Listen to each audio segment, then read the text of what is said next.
menyampaikan kajian ilmiah secara rileks bahwa ini meringati tahun baru itu jelas salah ini. Ini bukan tahun baru ini. Tahun terakhir. Karena ini tanggal 29 ya. 29. Jadi ini meringati akhir tahun. Tapi karena rektornya itu orang bejo, dalah itu enggak ada yang nyoal kesalahannya. Jadi ini orang pinter sama orang bejo itu hebat orang bejo. Saya ini orang pinter, maka tahu kalau ini itu akhir tahun, bukan awal tahun. Tapi saya ada orang bejo, pinter saya tidak terekspos, sehingga orang tetap saja bilang ini peringatan awal apa? Tahun. Jadi menang orang bejo gitu. Ini akhir tahun apa awal tahun? Hari ini akhir tahun. Berarti ini peringatan apa? Akhir tahun. Hanya orang bejo yang kesalahannya tidak dikoreksi. Jadi ini alhamdulillah. Jadi ya tapi ini kesalahan yang tidak maksiat. Insya Allah dimaafkan Allah Subhanahu Wa Taala ini karena kesalahan itu ada dua, ada kesalahan yang maksiat, ada kesalahan yang tidak maksiat. Saya punya komitmen terhadap agama ini. Baik tadi yang dikatakan Pak Rektor, ada unsur ulama, ada unsur habaib, ada unsur pengusaha, ada unsur birokrat. Di antara kenangan-kenangan saya dari Syekhina guru kita bersama Kiai Haji Maimun Zubair, beliau itu sering dawuh, sering ngendikan, dan itu saya sampaikan juga ketika 7 hari wafatnya Agus Robah, cucu Mbah Maimun, putra Agus Subah. Di antara yang beliau katakan itu adalah sok hak agama itu sing nggawa pegawai negeri. Itu berkali-kali beliau ngendikan gitu. Ya saya agak bantah. Lah kalau santri bah, ya santri karuan mesti nggawa agama, tapi sok ben sing nggawa pegawai negeri. Setelah saya jadi kiai dan penelitian, saya itu berkali-kali didatangi dokter, tentara, juga polisi. Mereka sering bilang gini, Gus saya ini dokter negeri. Saya ke NTT, ke Papua, karena saya muslim, berkebutuhan Islam, maka dibikinkan musola, dibikinkan masjid. Kalau kiai tidak bisa, bikin sendiri urunan mau narik siapa itu. Mau narik tarikan di jalan yang mau nyumbang siapa. Tapi kalau kebutuhan negara, karena tugas negara, ya difasilitasi negara dan tidak dianggap misionaris karena negara. Begitu juga di beberapa negara yang non muslim kayak di Argentina, di Venezuela itu ada masjid, ada kajian Islam ya karena duta besar dan itu aparat negara. Disinilah kearifan para ulama berkoalisi dengan umarok dengan makna yang positif bahwa agama ini harus ditopang umarok, sistem negara. Tentu di situ ada tentara, ada polisi, ada macam-macam. Kita sebagai kiai juga enggak berdaya di depan para bandar narkoba apa-apa kalau enggak ada BNN.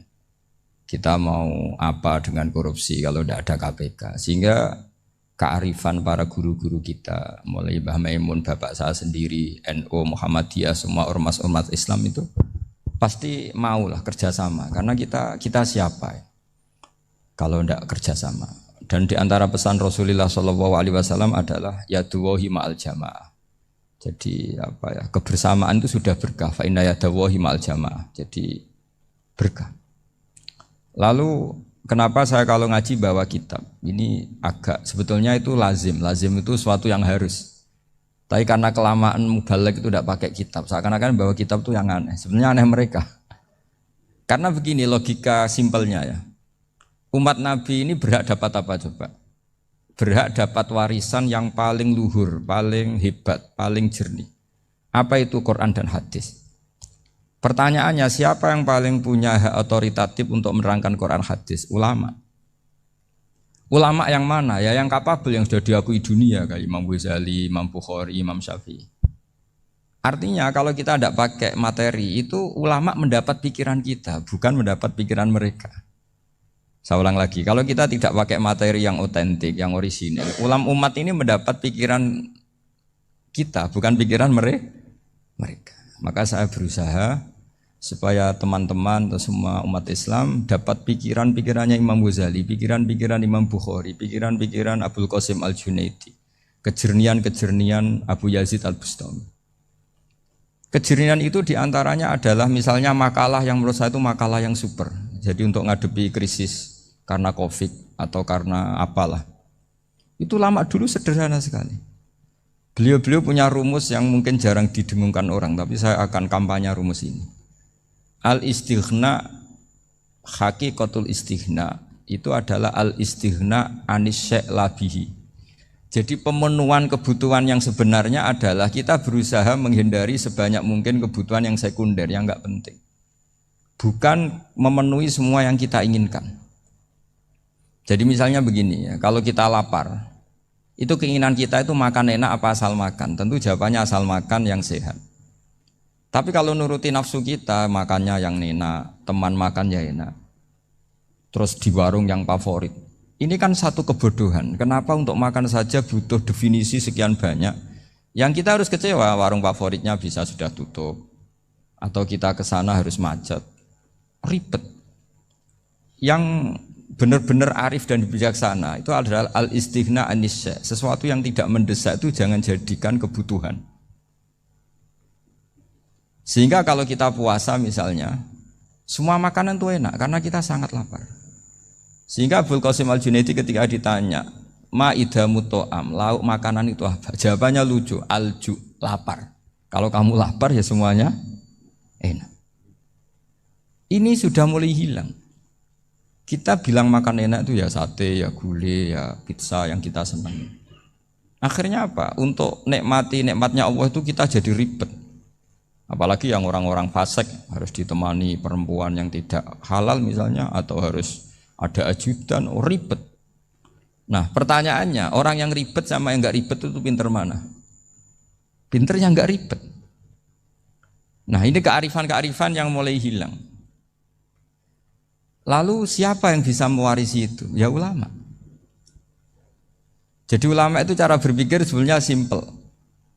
Makanya mereka sering kalau tahajud itu, di antara makalah Sayyidina Ali paling terkenal dan yang menjadikan beliau punya derajat yang luar biasa, itu adalah kafani izzan antakuna li robban wa kafani fakhron an akuna laka abdan. Ya Allah, saya ini sudah begitu mulia, begitu terhormat dan sangat-sangat terhormat karena yang menjadi Tuhan itu Engkau. Jadi rumus pertama itu karena menjadi Tuhan itu Engkau. Hanya Tuhan yang abadi, Tuhan yang pertama, hanya Tuhan yang al-awwal. Coba ya Allah, kalau saya ini punya Tuhan Fir'aun, punya Tuhan mati jadi tontonan lagi, itu kerennya di mana coba? Andaikan kita punya Tuhan Fir'aun, atau punya Tuhan yang asal usulnya manusia, apapun hebatnya manusia itu, kita punya Tuhan manusia itu. Tuhan yang lapar, yang kalau nggak makan mungkin pingsan, mungkin bisa kena COVID, nanti Tuhannya diisolasi, kayak apa?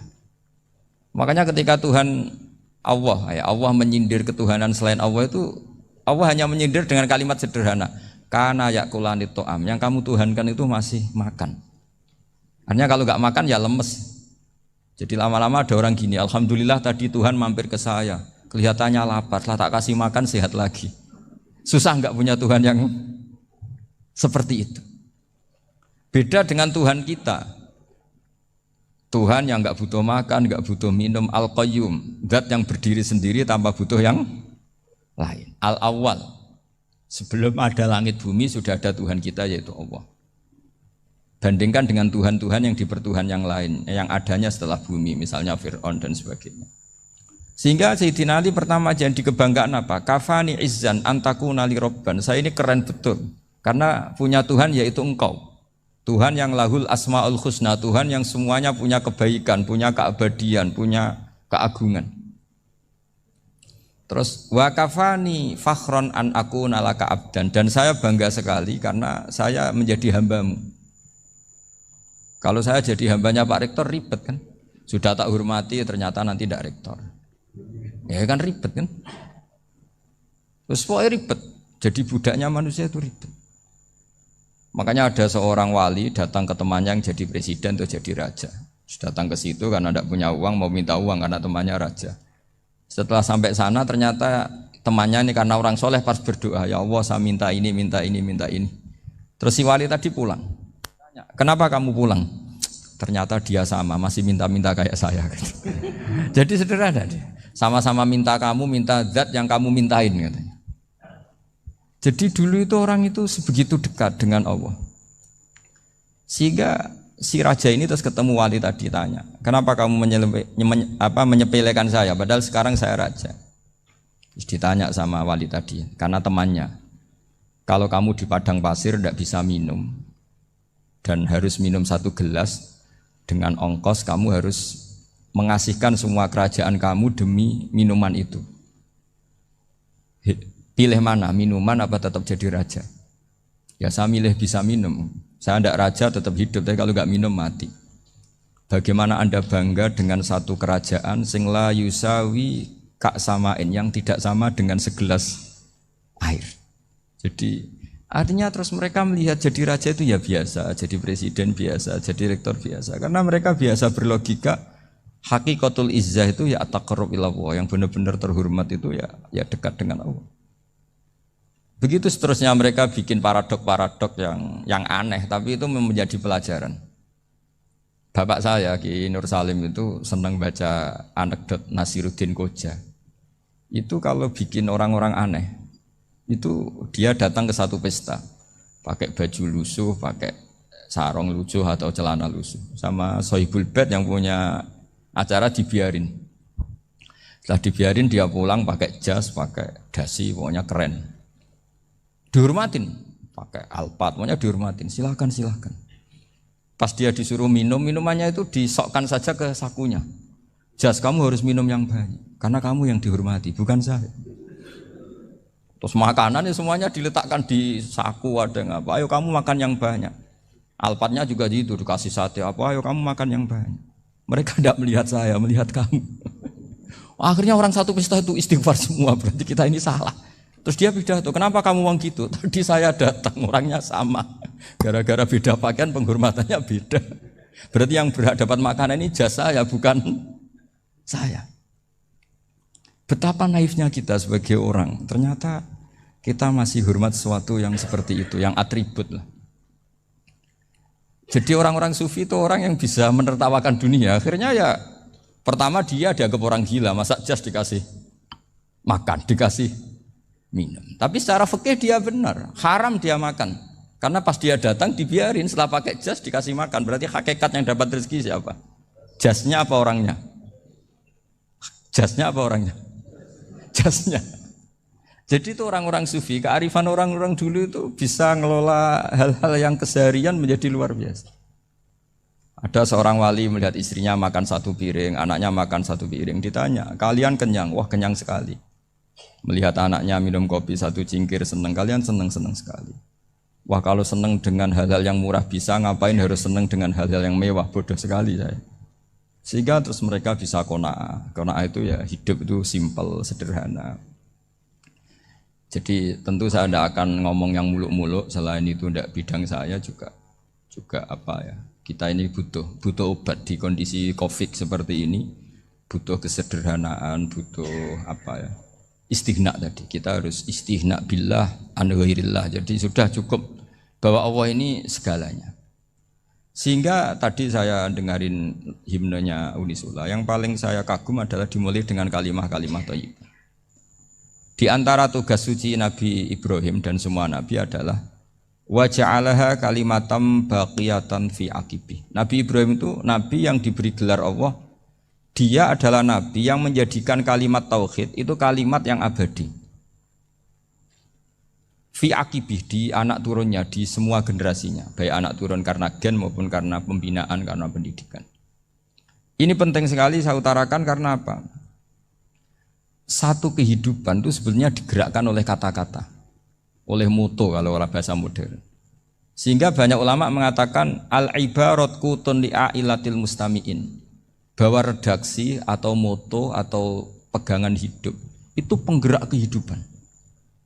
Sehingga sebetulnya manusia itu digerakkan oleh kalimah-kalimah itu, oleh moto-moto itu, oleh prinsip-prinsip hidup itu.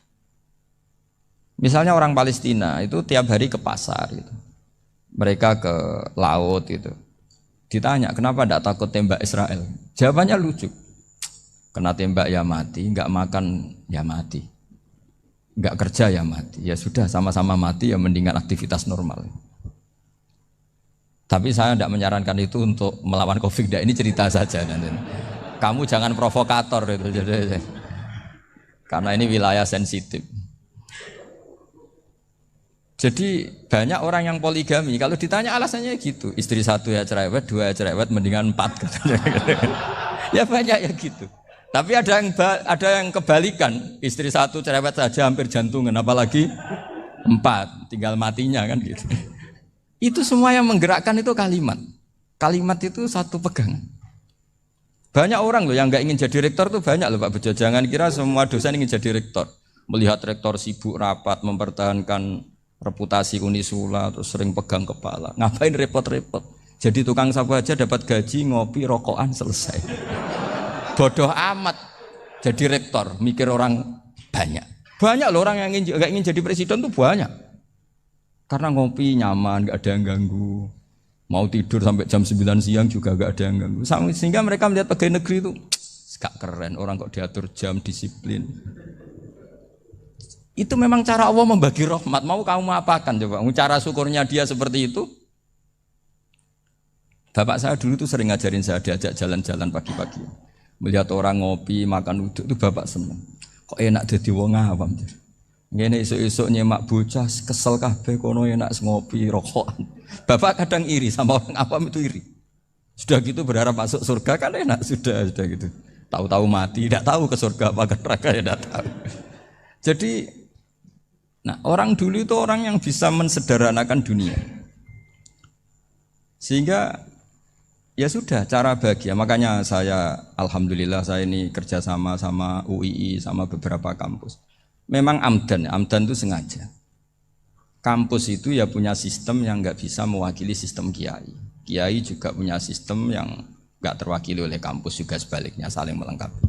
Saya sering ketemu rektor UII, rektor kampus-kampus Islam. Mereka cerita, Gus pendidikan pondok harusnya dimodernkan gini-gini. Saya bilang, kalau pondok modern kayak kampus itu nanti saya ketemu Allah tidak bisa jawab. Kenapa Gus? Saya beri contoh gini.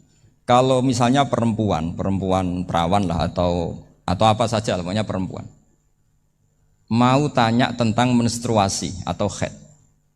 Kalau semuanya sistem kampus, dia harus kuliah dulu. Registrasi dulu, kuliah dulu, bayar dulu. Dan dapat jawabannya nunggu mata kuliah pas itu. Bandingkan kalau sistem pondok, saya tuh sering ke pasar sama anak saya dicegat sama ibu-ibu. Gus, anak saya ngalami gini-gini, keluar darah terus menerus, nggak 6 hari tapi 1 bulan penuh. Itu hukumnya apa Gus ya? Nanti saya mau sowan ke jenengan. Nggak usah sowan di sini aja. Ya sudah, sebelum mengeluarkan darah yang rutin seperti itu biasanya haidnya berapa hari? 6 hari ya sudah ikut yang 6 hari, yang lainnya istighatsah. Ngoten tok Gus, ya udah ya. Begitu terus di masalah udhiyah, Pak. Ya coba kalau semuanya pakai sistem kampus, daftar dulu, bayar dulu. Jadi ini nggak ada jawabannya, nunggu mata kuliah itu, baru dapat jawaban. Itu biasa nggak sholat bertahun-tahun karena belum ada jawaban tentang itu. Nah itu kalau misalnya orang mati, tahunya cara memulasara jenazah itu nunggu kuliah dulu, pas mata pelajaran itu dulu, baru menangani orang mati. Berarti orang mati itu tergeledak semua. Tapi kalau kiai kan enggak. Kesini orang mati terbakar, kalau dimandiin malah badannya copot-copot, itu gimana hukumnya? Ini ada orang mati Gus Kendat, ini disolati apa enggak? Ada orang mati oplosan ya, itu disolati enggak? So sering ditanya gitu. Gak usah registrasi Pak Rektor, gak usah registrasi, gak usah daftar, gak usah seminar. Makanya kalau orang kampus wani kiai itu ya kualat tenan itu, karena ini yang on time. Tapi pondok seperti saya ya ikrar seikrar-ikrarnya. Pentingnya kampus karena melatih efisiensi waktu, disiplin, tata kelola manajemen sehingga kita ya hormat. Tapi tadi kita harus saling melengkapi sehingga saya tunjukkan ke publik bahwa saya hormat sekali sama polisi, sama tentara.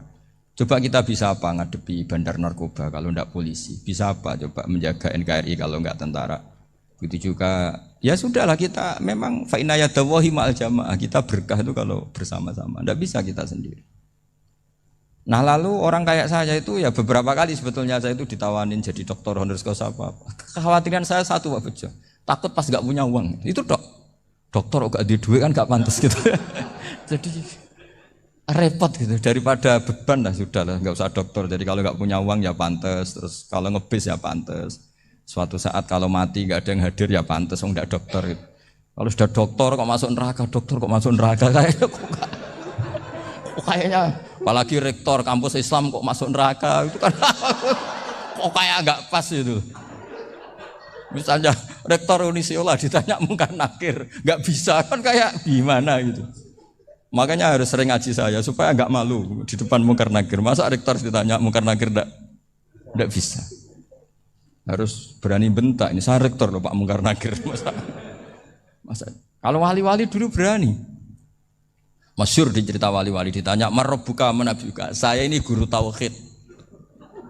Kok kamu tanya marabbuka manabuka yang ngelotok. Kamu tidak pernah ngaji enak aja tanya. Jadi wali-wali itu ya rileks ngadepi mungkin. Saya yakin rileks wali di Bang Pak Rektor. Saya yakin itu. Karena wali itu lebih dekat Allah. Sehingga orang dulu itu saya ulang lagi ya, ada satu kearifan namanya hidup itu apa? Hidup itu adalah cari sebanyak mungkin supaya hidup itu tidak tergantung pada banyak hal. Sehingga misalnya cara berpikir orang-orang modern itu sebenarnya banyak orang-orang ilmuwan yang nggak ngagumi Amerika. Bukan karena angkuh ndak.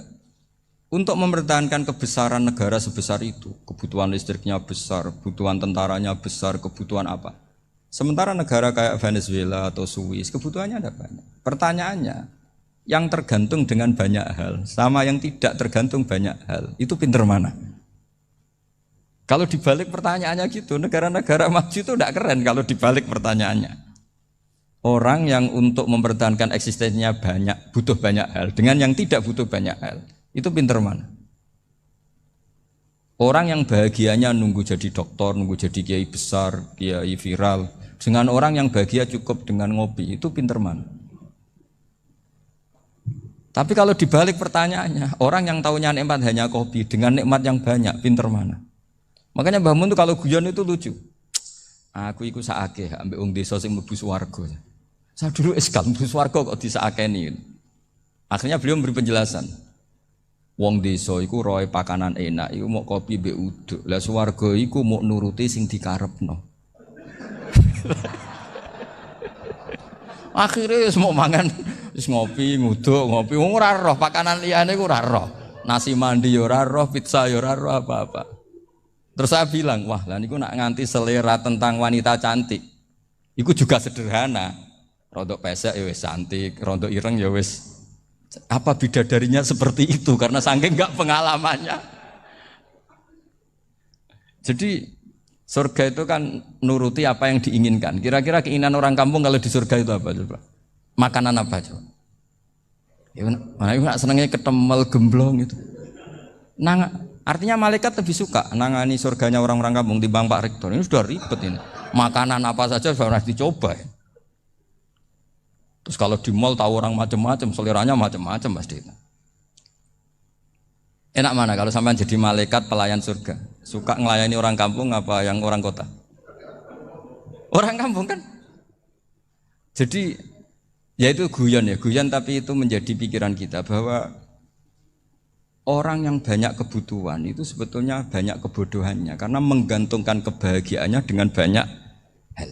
Makanya Imam Syafi'i ngendikan istighna itu apa? Al istighna anis sya'labi. Yang dikatakan kecukupan adalah berusaha sebanyak mungkin banyak hal tidak kamu butuhkan.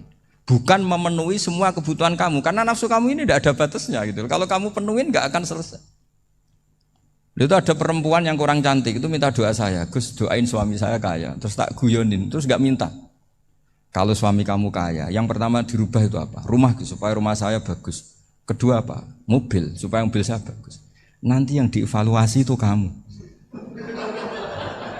Mobil bagus, Alphard, rumah mewah, istrinya kamu pasti itu dievaluasi. Langsung enggak usah sudah gini aja kan. Jadi pertama yang dievaluasi itu kaya itu coba kalau suami kaya itu yang dievaluasi pertama rumah ya, rumah ganti. Setelah itu apa? Mobil. Kira-kira berikutnya akhirnya sudah Gus enggak jadi. Nabi Ibrahim itu pernah minta umur panjang. Keren umur panjang. Sama Allah nggak dijawab.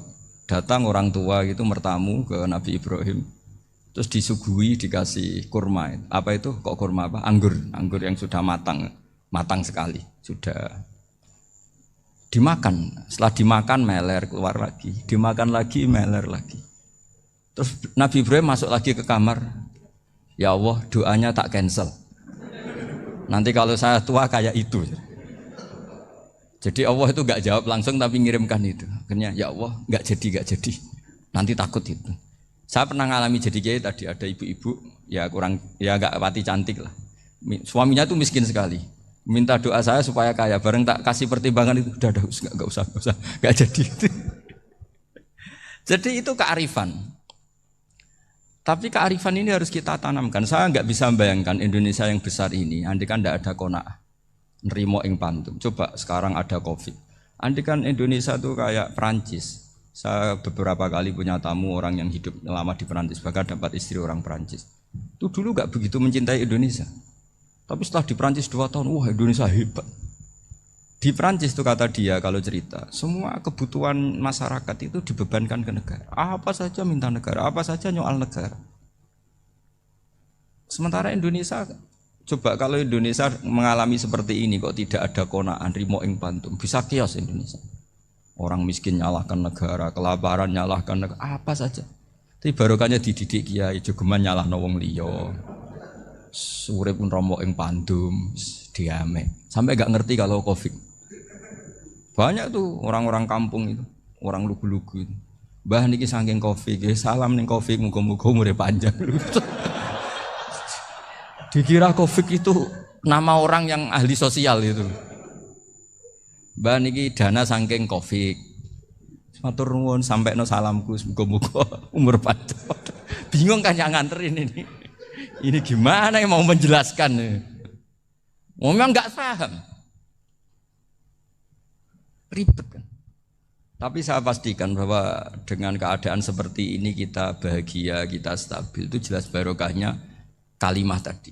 Moto tadi atau pegangan hidup tadi. Makanya disebut al-ibarat qutun li'ailatil mustami'in.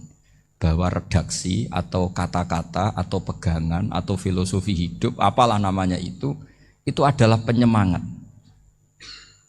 Penyemangat. Karena kata-kata ini memang luar biasa. Ketika sahabat perang demi kebenaran, zaman itu ya pasti benar karena yang dibela Nabi. Dulu itu kan enak zaman Nabi, yang dibela mesti benarnya, musuhnya mesti salahnya. Sehingga dulu itu memang harus tegas. Kalau sekarang mau tegas gimana? Yang kamu bela tidak mesti benar, musuhnya tidak mesti salah. Ribet kan kalau misalnya saya tukaran sama Pak Rektor, kamu mau bela mana kan bingung. Saya tidak mesti benar, saya tidak Nabi. Pak Rektor apalagi tidak mesti benar lagi kan? Ribet kan? Jadi kalau kita mau perang sekarang itu mau pede gimana? Enggak. Makanya banyak ulama sekarang tuh mau tegas tuh gak berani karena ya banyak hal yang abu-abu lah wilayahnya, misalnya pilihan presiden atau pilihan bupati, pilihan menteri. Kamu mati-matian bela itu, yang kamu bela tidak mesti benar, musuh kamu tidak mesti salah. Misalnya pilihan bupati, wah ini kabupaten ini baik kalau bupatinya ini, yang satu bilang ini, terus tim suksesnya kamu tanya, kamu yakin? Ya tidak juga. Lah kenapa semangat? Kan saya botohnya paling alasannya ya itu aja, bukan yang lain. Beda dengan zaman Nabi, Nabinya mesti benar, Abu Jahalnya mesti salah. Kan enak, aturan mainnya jelas. Singkat cerita dalam perang itu banyak sahabat yang ngalami luka, ngalami apa gitu. Kemudian curhat ke Nabi, ya Nabi gara-gara derekkan jenengan, ngikuti jenengan saya harus ngalami seperti ini, seperti ini. Ngiranya orang itu diapresiasi sama Allah keluarnya. Ternyata sama Allah gak diapresiasi. Malah diturunkan ayat intakunu ta'lamuna fa innahum ya'lamuna kama ta'lamun wa tarjuna minallah ma'ala yarjun. Kalau kamu sakit karena perang, orang-orang kafir itu ya sakit. Itu saja berani padahal demi kekafiran. Wa tarjuna minallah ma'ala yarjun. Padahal kamu punya nilai lebih yaitu berharap kepada Allah yang mereka tidak punya. Saya jadi kiai itu ya kadang mangkel. Karena yang benci ya benci, yang seneng itu ngel-ngel loh kayak Pak Bejo. Jadi semuanya ribet. Nah iya, yang benci ya ganggu, yang seneng ya ganggu, tambah nemen. Seribet. Tapi kalau sudah ingat bandar narkoba, mereka berhadapan dengan polisi, kadang ditembak karena kesalahannya terlalu fatal. Antar persaingan mereka juga bisa tembak-tembakan karena merebut pasar narkoba.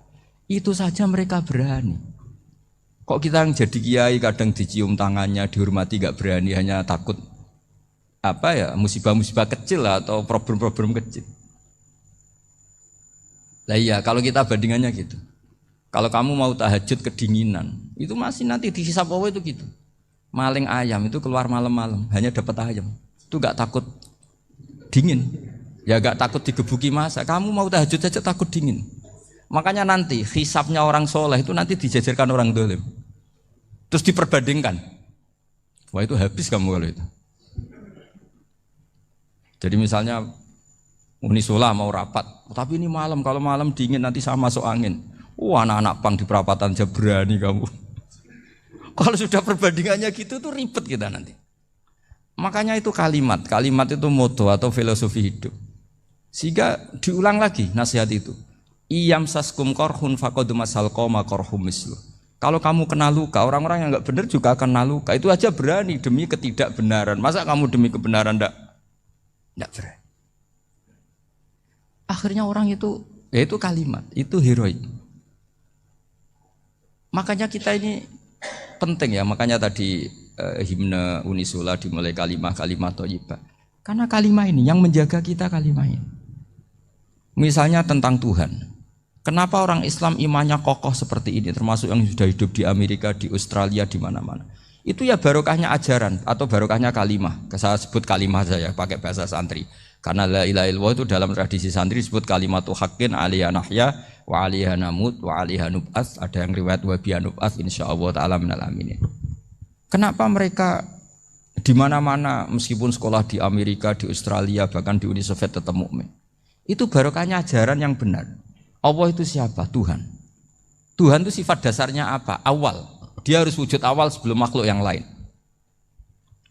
Sehingga ketika ada negara yang maju, yang tertib, manajemennya tertib, masyarakatnya makmur, tapi punya Tuhan yang tidak seperti itu, tidak awal, itu sudah gak nyaman. Karena ndaklah keren Tuhan saya, karena Tuhan saya itu al-awwal, zat yang pertama. Tuhan saya keren lah, zat yang gak mati. Tuhan yang gak mati, yang gak pernah mengalami kematian.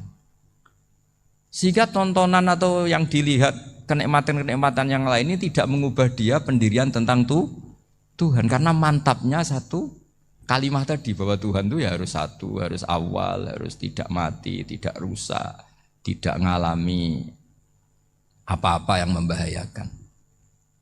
Sehingga ketika ditawarin Tuhan yang lain, meskipun menjanjikan secara finansial atau kemakmuran, mereka gak tertarik. Itu coba, itu barokahnya makmur apa barokahnya ajaran? Barokahnya ajaran. Sering negara Islam itu kalah makmur dengan mereka, tapi barokahnya ajaran ini tetap apa? Tetap Islam. Makanya Nabi Ibrahim, Nabi yang sukses bikin wa ja'alaha kalimatam baqiyatan fi aqibi. Sehingga kita ini bekti sama orang tua misalnya, itu ya karena ajaran. Suwargamu itu karek wong tuamu. Nak wong tuamu ridho, Allah ridho. Nak ora ridho, Allah ora ridho. Ridho wa fi ridhol walidain wa sakhatu wa sukhtu wa fi sakhatil. Sehingga ketika ada orang tua yang agak brengsek gitu, anak-anak tetap hormat. Punya orang tua yang miskin, yang sudah miskin, tukang tombok nomor, banyak kan di kampung gitu. Ya tetap hormat. Coba kalau dari awal kita ngajari orang tua kamu hormati ya, kalau baik, kalau enggak usah. Bisa geger Indonesia. Tapi barokahnya ajaran-ajaran itu Indonesia tertib karena ada ajaran. Nah ini di sini pesantren dan Unisula semua harus berkontribusi membuat ajaran yang benar itu adalah ciri utama Islam. Sehingga Islam ini dimulai dengan ajaran kalimatu haqqin alaiha nahya wa alaiha namut. Sehingga kita tenang seperti ini. Saya ini termasuk kiai yang tenang. Meskipun kata orang banyak saya ini kiai besar, tapi termasuk kiai yang paling tenang. Termasuk yang paling tenang. Karena saya ini pakai mazhab orang-orang hebat. Saya berkali-kali cerita, orang kayak Imam Syafi'i itu orang yang luar biasa. Saya berkali-kali cerita, orang yang tadi nyium tangan kamu ya Imam Syafi'i di belakang tuh ngerasani kamu, menghujat kamu. Jawabannya enak saja. Berarti saya alhamdulillah orang yang wibawa. Buktinya di depan saya nggak berani. Jadi enteng saja. Diceritain sebagian kampung, sebagian separuh dari warga kamu itu nggak suka kamu. Ya bagus lah nggak suka saya, nggak akan utang duit saya. Di mana-mana orang utang tuh karena teman dekat. Kalau nggak seneng pasti minimal nggak utang, nggak pinjam mobil, nggak pinjam apa. Berkah mana yang seneng sama yang gede? Jadi dianggap enteng saja. Semua yang dialamin dianggap enteng saja.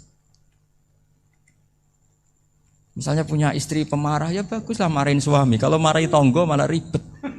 Jadi kamu harus terima kasih kalau dimarahin istri. Baguslah marahin saya mah, kalau marahin tonggo ribet. Jadi enteng saja. Tapi kita sekarang itu karena nafsu ya, sehingga menghadapi hidup ini ribet. Ulama dulu kalau mau mati itu senengnya bukan main.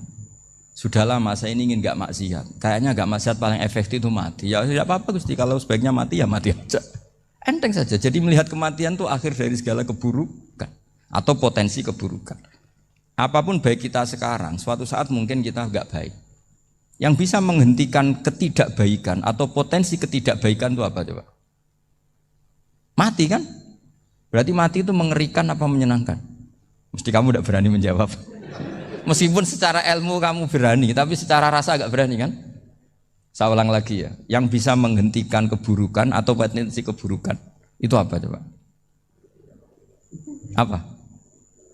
Kematian. Berarti kematian itu menyenangkan atau menyusahkan?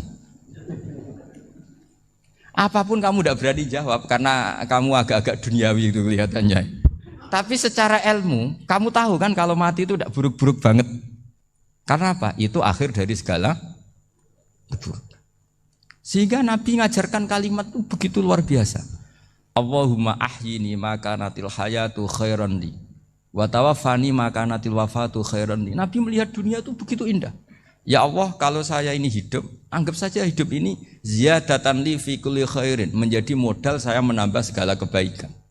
Jika suatu saat saya mati, anggap mawon rohatan li min kulli syarrin, itu akhir dari segala keburukan saya. Sehingga mati hidup ya baik karena di situ kita bisa berkontribusi beramal soleh. Mati juga baik karena mengakhiri segala keburukan.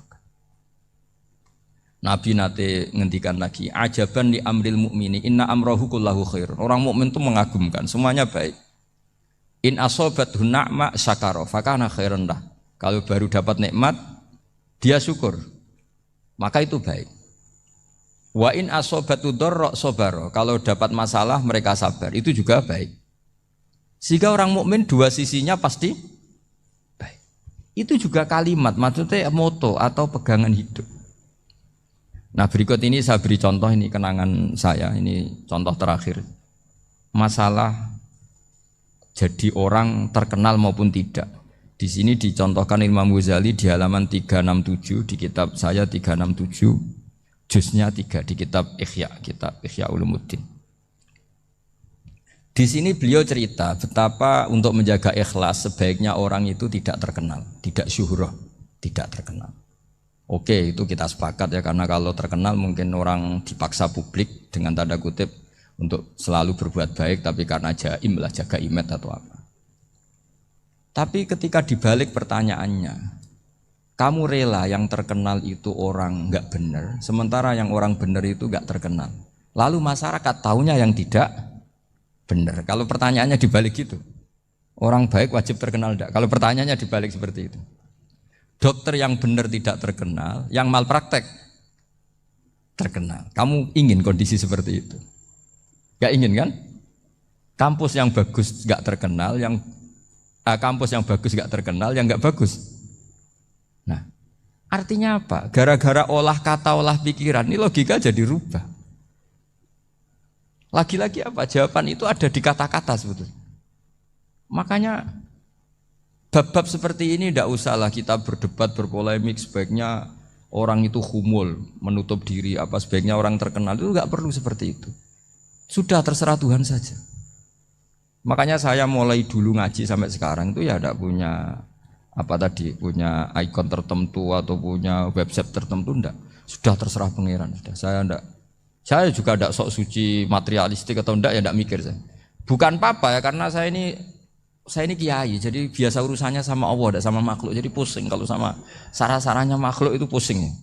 Meskipun rektor kalau nasihati saya pasti tidak saya terima, itu tetap makhluk itu sudah tidak ngefek kalau saya itu sudah ada itu. Bukan karena saya sombong, ya memang makhluk betul gitu, bukan. Cuma nasibnya bejo aja, tapi makhluk tetap makhluk. Saya beri contoh ya. Ini makalah yang ditulis Imam Ghazali. Ya, i'lam aslahaka Allah anna aslal jah wa intisarus sayyid atau sayyidi wal istihar. Wa huwa mazmum itu. Balil mahmudu al-khumulu illa man saharahu wa ta'ala linasri dini min ghairi takallufi talabi syuhrati minhu. Jadi kalau kamu ingin ibadah kamu selamat ya kamu jangan terkenal.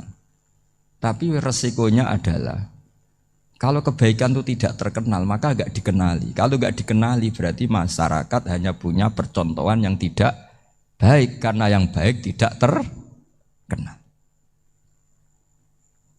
Jadi itulah ulama-ulama dulu. Jadi apa-apa itu dibanding-bandingkan. Kemudian nanti kelihatan jawabannya itu kelihatan. Jadi ulama dulu itu biasa ngarang misalnya afatun nikah, sisi negatifnya nikah. Harus ngurmat istri, harus macam-macam, kalau terlantar itu ya dosa. Seperti tadi Pak Marsudi cerita, kalau orang ngapalkan Quran itu takut lupa, kalau lupa itu jadi dosa. Pertanyaannya, kalau semua orang takut lupa, takut dosa, semua orang enggak hafal Quran karena potongan-potongan lupa. Cara berpikir tidak seperti itu. Kalau berpikir ya namanya hafalan ya inginnya hafal, kan enggak ingin lupa. Lah nanti kalau takdirnya lupa karena hal-hal yang dimaklumi oleh syariat itu enggak yang termasuk dosa. Yang dosa itu lupa takliwiri udrin syar'iyyin, lupa yang tidak ada sebab yang apa? Syar'i. Tapi lupa bawaan EQ-nya enggak bagus. Lupa bawaan sering dibentak. Oh itu enggak masalah karena bawaannya orang tertekan itu ya lupa. Coba kamu hafal Quran. Terus punya kredit jatuh tempo. Pas hari itu aku yakin enggak cerdas sudah. Itu bawaannya orang tertekan itu pasti lupa. Jadi ya saya teruskan ya. Jadi terus ada makalah yang sangat bagus sekali tentang itu. Saya baca ya. Wa yadullu ala dzalika anna Allah azza wa jalla amaral anbiya'a bi idharil amali lil iktida wa khassahum bi mansibin nubuwah. Wala yajuzu ayyudhanna bihim annahum khurrimu afdhalal amalen. Jadi orang yang terlalu mendewa-dewakan khumul itu menutup diri. Oke itu baik karena dengan khumul, dengan menutup diri Anda tidak riya, Anda tidak pamer. Tapi kata Imam Ghazali, kamu juga harus ingat di antara syaratnya Nabi itu harus mengumumkan kalau beliau itu seorang Nabi. Harus memaklumatkan kalau beliau seorang Nabi supaya bisa diikuti. Caranya sholat harus diumumkan sehingga Nabi itu mengatakan harus jamaah. Karena dengan cara jamaah itu bisa shollu kama ra'aitumuni usolli. Coba kalau Nabi sholatnya enggak diperlihatkan, kamu harus sholat yang benar. Caranya gimana ya Rasulullah? Itu rahasia. Bingung enggak kira-kira? Bingung enggak? Ya misalnya amal rahasia selalu lebih baik. Terus ada pertanyaan, Nabi ngendikan kamu sholat yang benar. Caranya gimana Nabi? Ya itu rahasia. Terus gimana coba? Tapi Nabi ngendikan apa? Shollu kama ra'aitumuni usolli. Ya sudah kamu sholat, niru saya sholat. Berarti Nabi sholatnya diperlihatkan apa disembunyikan? Diperlihatkan. Jadi begitu juga saya berkali-kali bilang, orang tahu kalau itu bidan ya berdasar tulisan itu bidan. Tahu kalau itu dokter gigi ya itu dokter gigi. Jangan sampai gara-gara tidak ada tulisan mau beli alat bangunan di dokter gigi. Mau periksa gigi di toko bangunan. Gara-gara apa? Enggak ada maklumat. Nah, di sini ulama-ulama selalu memaklumatkan dirinya. Termasuk Imam Ghazali ketika ngarang kitab dinamai Ihya Ulumuddin, bahwa kitab ini bisa menghidupkan ilmu-ilmu agama yang mulai hilang. Begitu seterusnya. Jadi ini ngaji ya. Jadi orang itu harus ngerti ya. Jadi jangan nuruti emosi sendiri atau logika sendiri. Bahwa saya suka humul, ya monggo, agama Islam menyediakan sarana itu. Uzlah itu ya punya sisi kebaikannya sendiri. Tapi syuhrah terkenal asal tidak nuruti nafsu juga punya sisi kebaikannya sendiri. Setidaknya umat ini punya satu master kebaikan yang mudah diakses. Tapi tadi saya ulang lagi, jangan karena hadun nafsi, jangan karena kepentingan pribadi. Makanya di sini disebutkan wa yadullu ala dzalika ay ala syuhrah anna Allah taala amarul anbiya bi izharil amal lil iktida. Allah selalu memerintahkan para nabi kalau ngamal kebaikan ya harus dimunculkan supaya bisa ditiru. Yaitu tadi kita tidak bisa bayangkan kan kalau misalnya Nabi menyuruh kamu harus sholat yang benar, kemudian sholatnya Nabi sembunyi. Kalau ditanya, Nabi saya niru siapa? Wah itu rahasia, kamu nggak boleh lihat sholat saya, saat takut tidak ikhlas. Ribet kan? Sehingga jamaah itu statusnya tetap harus. Nah bedanya harus ini ulama berpendapat harus yang apa? Fardu kifayah, tapi fardu itu maknanya harus. Tapi bukan berarti kalau nggak jamaah sholatnya nggak sah, nggak. Tapi statusnya jamaah tetap apa? Harus. Nah barokahnya harus ini orang yang baru sholat, sholatnya langsung benar karena ada yang diikutin. Coba kalau mantan dukun baru sholat terus sholat sendiri, itu mesti mirip mantra.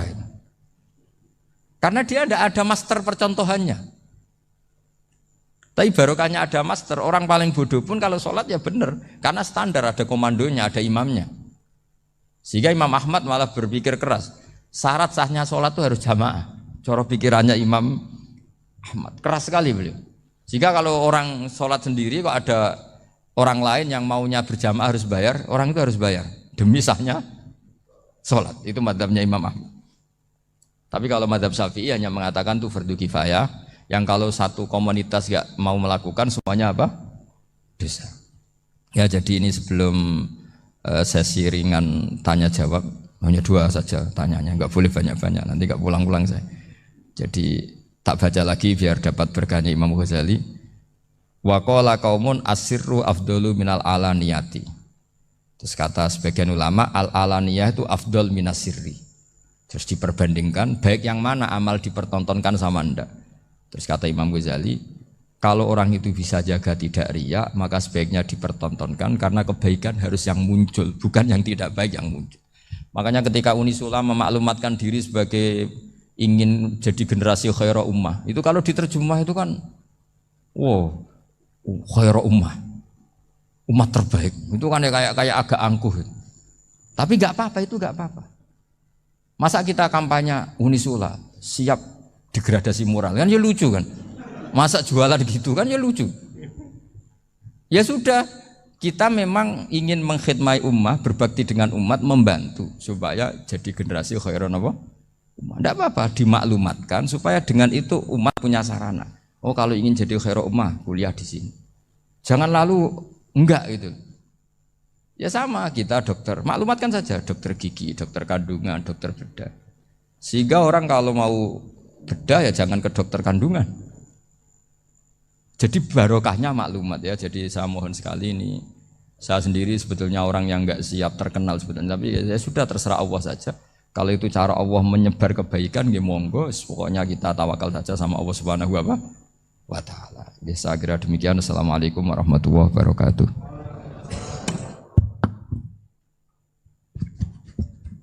Nggih, matur suwun, Gus.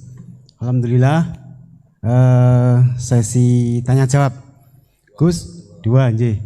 Ya, ini ada dari Yogi Banjarmasin, satu tipe dengan Ahmad Banyuwangi, satu tipe dengan Rizka Pekanbaru. Yang dari Banjarmasin itu, Gus mohon izin ngaji lewat jarak jauh, baik melalui YouTube ataupun lewat medsos. Namun sanadnya bagaimana Gus? Sebab masa kini belum bisa ketemu langsung. Terus Rizka Pekanbaru ini trik mendidik akidah anak sejak dini, pripun. Terus Ahmad Banyuwangi ini bagaimana kaum milenial, ini karena setipe Gus, generasi XYZ yang lahir tahun 2000-an, bagaimana membuat menarik belajar tasawuf bagi generasi anak-anak. Nggih, namung niku. Tapi setunggal tipe niki tasawuf. Bagaimana belajar tasawuf untuk generasi-generasi yang cik nom-nom niku. Terus satu itu setipe dengan mendidik anak. Kemudian yang nomor 2 mohon izin ngaji jarak jauh. Sanadnya pripun karena belum bisa ketemu. Begini ya, saya mungkin yang kesekian kali ya punya tamu dari Kalimantan, dari Sulawesi. Memang kalau sebagian mereka pernah mondok itu tersiksa karena ngaji saya hanya lewat virtual atau lewat medsos. Kebaikan itu pasti sudah benar. Jadi dengan ketemu langsung maupun enggak itu secara sana itu sudah cukup. Cuma ada beberapa kebenaran yang butuh jelimet, butuh tahqiq, itu yang harus ketemu langsung. Tapi kalau yang kebenaran-kebenaran umum itu tidak perlu, karena kebenaran itu bahasa lainnya itu al-ma'ruf, sesuatu yang mudah dikenali oleh akal, oleh nurani, oleh komunitas, oleh sistem sosial. Sementara mungkar itu sesuatu yang aneh. Andai kan tidak ada agama pun, orang akan bilang selingkuh itu mungkar. Andai kan tidak ada agama pun, sesuatu milik siapa harus jelas. Sehingga diaturlah ini istrinya ini istrinya ini barangnya ini. Yang paling berhak make apa ya yang punya kan. Makanya nikah itu disebut ma'ruf. Yang boleh make ya yang punya. Misalnya yang boleh make mobil itu ya yang punya atau yang dapat izin. Itu disebut ma'ruf. Lalu yang enggak punya kok make, itu namanya mungkar. Ya aneh yang enggak punya kok make tanpa izin. Sehingga kebaikan-kebaikan seperti ini enggak butuh sanad karena semua orang pasti kenal. Makanya disebut kebaikan itu al-ma'ruf. Kemungkaran disebut mungkar. Jadi ma'ruf maknanya arafahul aklu, akal ini mudah menerima. Mungkar maknanya angkarohul aklu, akal ini menjadi aneh. Kan nggak mungkin lah orang yang waras mau ini ada minuman, kalau kamu minum hilang kesadaran, minuman ini halal, itu aneh nggak? Aneh kan? Tapi kalau kebalikannya ini minuman manfaat untuk stamina, manfaat untuk kesehatan, maka ini halal. Nah agama itu datang dengan sesuatu yang ma'ruf dan menolak sesuatu yang mungkar. Nah kebaikan-kebaikan seperti ini itu Pak Rektor gak perlu sanad karena itu sudah lazim, sudah keniscayaan. Lalu ada kebenaran yang butuh detail. Misalnya begini, wali nikah itu siapa? Wali nikah itu adalah bapaknya dan mbahnya misalnya. Nah kalimat dan mbahnya ini salah kalau dalam fikih Islam. Karena mbah dalam bahasa Jawa itu bisa mbah dari ibu. Sementara dalam otoritas Islam nggak memberikan hak ke mbah dari ibu. Seperti ini nggak boleh. Terus misalnya orang Kalimantan nikahkan putrinya dinikahkan oleh mbah dari ibunya hanya karena berdasar fatwa. Oh kemarin Gus Bah atau Kiai siapa dawuh wali itu kalau nggak bapak ya mbah. Wong ini mbahnya. Nah itu butuh detail. Yang dimaksud mbah di bab wali adalah abul ab, bapaknya bapak, bukan sekedar mbah. Nah hal-hal seperti itu mohon sekali untuk tidak kesusu atau tidak tergesa ngambil kesimpulan karena itu butuh fikih yang apa? Detail. Ya butuh fikih yang apa? Detail. Padahal istilahnya sama, wali itu bapak dan mbah. Sehingga dalam kitab-kitab matan misalnya kalau ada fa'ahakul auliya bitazwid abun summa jaddun itu pasti sama Sarah dikritik. Al-aula ayyakula abul ab, seharusnya jangan dikatakan mbah karena kalau mbah memasukkan dari ibu, yang benar adalah abun fa'abul ab, bapaknya bapak. Nah, jadi kira-kira gitu Pak Irton. Gantian jenengan yang menjelaskan ini. Yang nomor 2, kesempatan baru itu kalian bagaimana mendidik ini akidah dan tasawuf bagi generasi-generasi milenial ini. Ya kayak tadi, tasawuf maupun tauhid maupun ilmu moral apapun itu mudah sekali dididik. Ciri utama agama ini itu ad-dinu yusrun, agama itu mudah. Mudah itu artinya ya nurani nerima ya gampang, akal ya gampang, komunitas ya nerima gampang. Kayak tadi penjelasan saya tentang Tuhan. Ada orang miskin dari Indonesia, misalnya kuliah di Amerika. Dia mulai kecil tahu yang seharusnya jadi Tuhan itu siapa. Ya yang menciptakan langit bumi, sebaiknya yang jadi Tuhan itu siapa? Ya yang wujudnya paling awal. Kemudian dikasih alternatif Tuhan yang wujudnya ada tanggalnya. Keren enggak misalnya? Kan terus enggak keren. Kok Tuhan sama buminya kok dulu buminya? Kayaknya kok enggak lah kayak gitu. Artinya barokahnya logika yang sehat ini kan ya setahu saya hampir jarang kan yang murtad masalah tauhid itu. Kalau moral banyak yang agak nakal, tapi secara tauhid jarang yang murtad karena tanaman logika tauhid itu mantap di Indonesia. Mulai kecil kan diajarin wujud, qidam, baqa, mukhalafatul lihawadisi, qiyamuhu fi nafsi. Sama, moral juga gitu. Cung jogeman misoi wong, kan adi misoi sakit enggak? Jangan pernah mencubit orang, dicubit itu sakit. Jadi orang diberi rasa, enggak enak loh disakitin orang, dijotosin orang, ya sudah jangan jotosin orang, enggak enak. Sehingga apa ya, kalau kamu ingin sopan ya disopani ya harus sopan, kalau ingin dihormati harus menghormati orang lain. Sehingga itu tertanam. Makanya bangsa kita termasuk yang terbaik akhlaknya. Kalau musim haji itu dipuji-puji sama sekian negara karena pantangan lah kita nginjek orang sholat, melangkai orang ruko, orang sujud. Kalau orang lain mungkin kan seenaknya. Iya, karena mulai kecil itu dilatih tidak boleh melangkai orang, tidak boleh. Nah, jadi akhlak itu ya diajarkan mulai kecil plus logikanya. Logika itu ya apa saja lah, yang penting menjadi anak kecil itu paham. Dan itu mudah, saya ulang lagi mudah, karena agama ini ad-dinu yusrun, agama ini mudah, jadi mudah dipaham. Enggak bisa kamu katakan misalnya tasawuf. Tasawuf itu ya gampang kayak tadi, seperti Bapak kalau ngendikan. Makanan yang membikin enak itu karena menunya yang mewah kamu cocok atau karena kamu lapar. Lama-lama orang kan berpikir, ya setiap puasa itu kok tempe enak, tahu enak, tapi kalau sudah buka, sudah kenyang, apa saja semuanya menjadi tidak enak. Padahal kualitas menunya masih enak, tapi gara-gara kenyang menjadi tidak enak. Berarti penyebab enak itu lapar apa menu? Lapar. Jadi apa ya, kearifan ini loh yang menjadikan luar biasa. Makanya tadi ada kalimat yang benar, wa ja'alaha kalimatam baqiyatan fi aqibih. Jadi Ibrahim adalah nabi yang sukses menanamkan filosofi kebenaran ke anak cucunya. Dah, yang terakhir. Dah. Siti Mutmainah dari Undip. Yeah. Maunya bergabung tapi karena terbatas, mohon izin Gus mengingat mati kebaikannya nopo untuk keluarga maupun pemimpin. Oh ya bagus lah kalau itu. Kalau di kitab-kitab yang saya baca, ingat mati itu tidak selalu baik juga tidak selalu buruk. Malah kalau menurut Sayyid Abdul Al-Haddad, khusus yang para pelajar yang mencari ilmu itu nggak baik ibadahnya ingat mati, karena dia harus dinamis, harus mobil. Kalau ingat mati kan terus lemes. Tapi kalau untuk pejabat harus ingat mati, kalau enggak korupsi terus. Harus ingat mati. Jadi kalau manfaat bagi keluarga begini ya, saya merasakan. Ini tanya anak saya itu baru tamat aliyah kemarin. Yang satu barusan mondok sarang baru 2 bulan atau 1 bulan. Itu saya kalau bilang ke anak-anak gini, kamu ketemu saya itu harus spesial. Bisa saja bapak besok itu meninggal. Jadi semua hari itu spesial. Karena jangan-jangan ini kenangan terakhir. Nabi itu kalau ngajari orang supaya sholat khusyuk, sholli ka'annaha sholatu muwaddi'in. Kamu sholat seakan-akan itu sholat terakhir kamu. Oh itu mesti serius. Kamu ketemu istri seakan-akan terakhir pertemuan, kayak mau pergi ke New Zealand atau ke Amerika. Aja malam itu spesial karena besok istri saya pergi. Bayangkan kalau itu terakhir mau mati. Sampai ngamuk serasido lah kan gitu. Jadi hikmah ingat mati itu makanya Nabi diantara riwayat ya. Meskipun riwayat ini diperdebatkan, tapi jelas ini satu petua yang baik.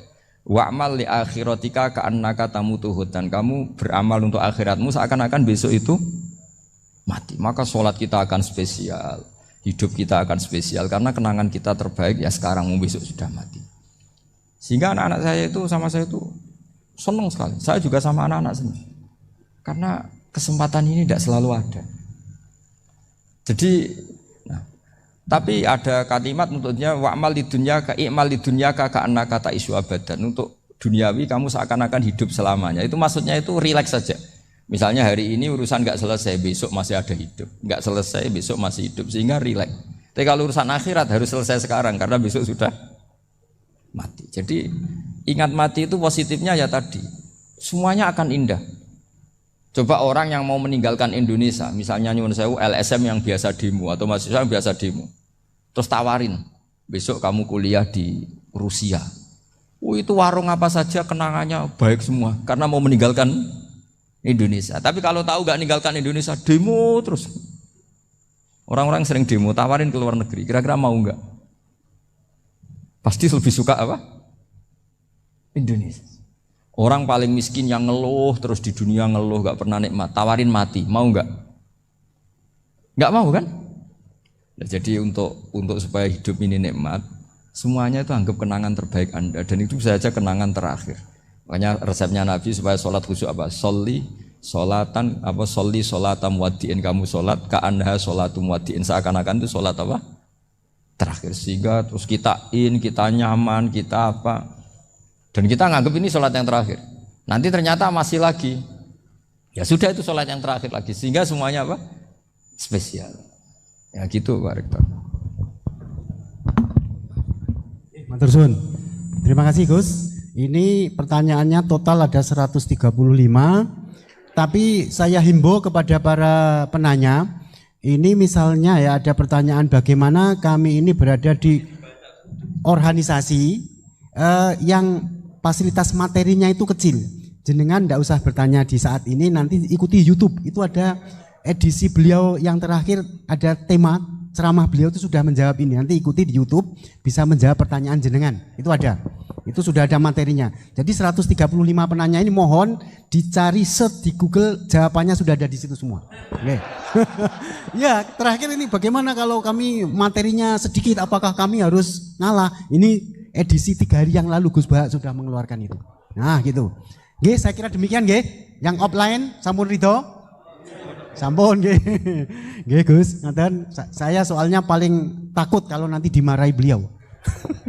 Demikian apa yang bisa kita sajikan kepada para pemirsa baik online maupun offline. Saya selaku moderator yang mendampingi beliau Gus Bahak, mohon maaf apa ada kekeliruan, dan hanya ini yang bisa kami sampaikan. Mohon maaf dan selamat mengikuti YouTube beliau yang sangat berseri dan beragenarkan dan sangat mencerahkan. Wassalamualaikum warahmatullahi wabarakatuh.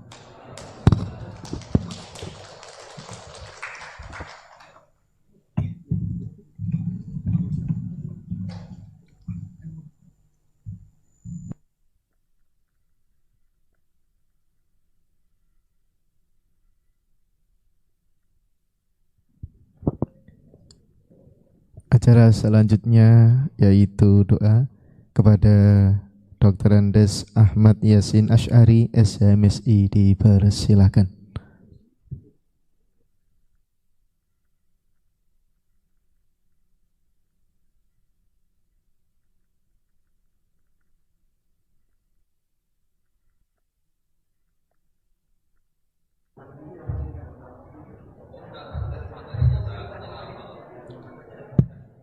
Bismillahirrahmanirrahim. Al-Fatihah. A'udzu billahi minasyaitonir rajim.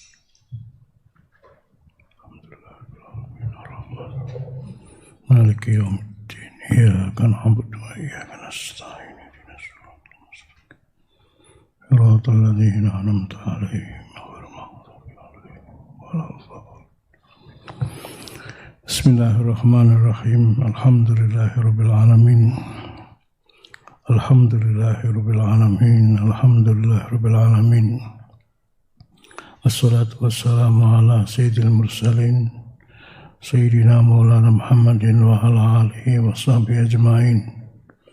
Subhanaka la ilma lana illa ma 'allamtana innaka antal alimul hakim.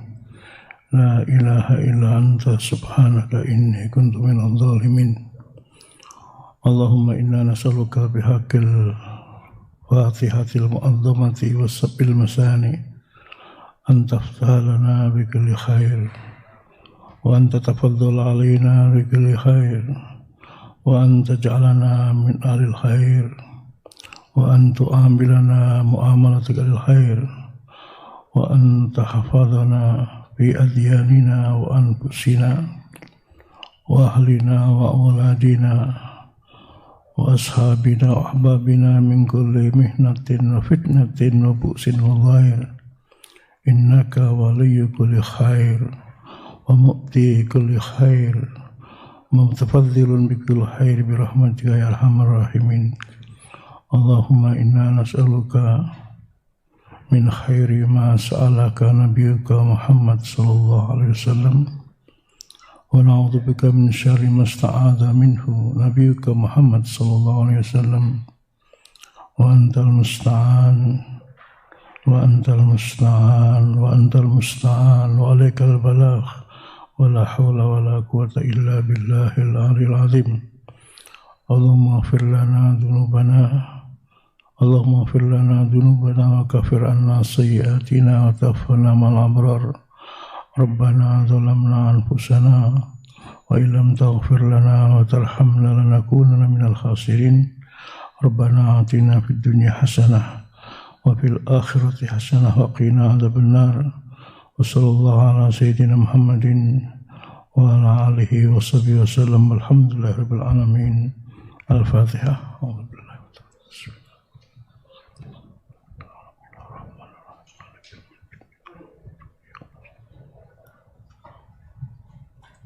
Assalamualaikum warahmatullahi wabarakatuh.